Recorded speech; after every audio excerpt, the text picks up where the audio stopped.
This is a closer look at soldier reintegration. From Atlanta, I'm Gail McCabe. General Peterson, your primary focus is making sure that soldiers returning from deployment, primarily from combat zones, are reintegrated smoothly.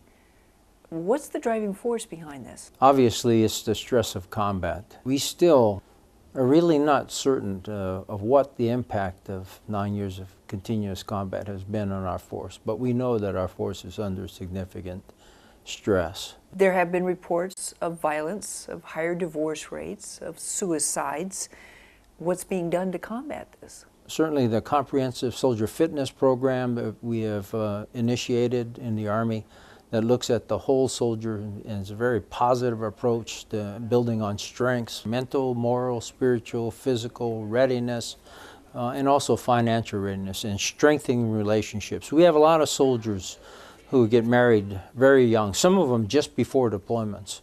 And so we have to train them and also their spouses.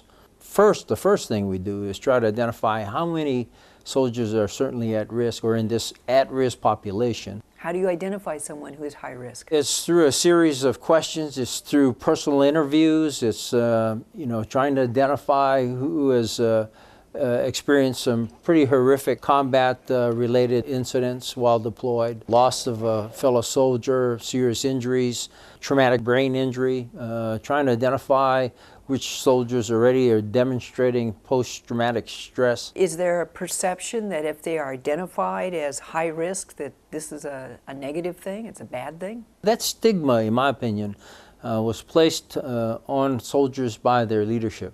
And it was really tied to a perspective that they were weak. But I believe we don't see that anymore. It's certainly not prevalent in the force, and soldiers are willing now to openly just say, I think I have a problem. And we have come to the realization that it is about balance. And warriors have problems.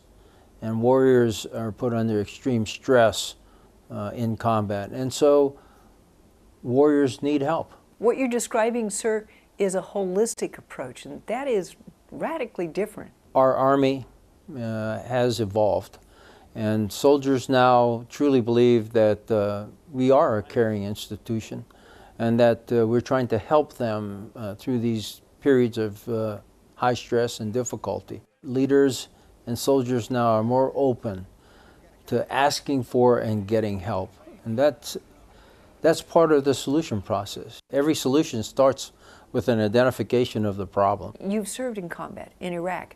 How did you bring that experience into this process? I think it's all about understanding. It's understanding the horrific events that a soldier encounters when he is in a combat situation. It's understanding the PERS tempo, so to speak, that every soldier has to go through, that day-to-day grind and routine of preparation for patrols, execution of patrols, and then reintegration, back into the forward operating bases upon return. When you look at what they're doing in Afghanistan, day after day, on their toes, alert, engaging, being engaged, IEDs, VBIEDs, and watching the impact of all of that on the force, it sensitizes you to the needs of our force. Are the other services listening, watching, learning? This fight has really stretched us from the standpoint of the amount of soldiers that we need to execute the missions on the ground. And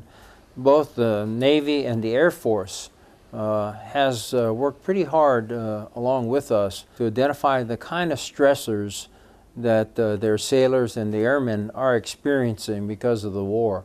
Because we are a joint organization now, there's a lot of sharing of lessons learned and communication about what we're doing to help our force. What initiative has emerged as the most effective? We're studying it. It's a comprehensive approach. It's just not one lane that has to be addressed.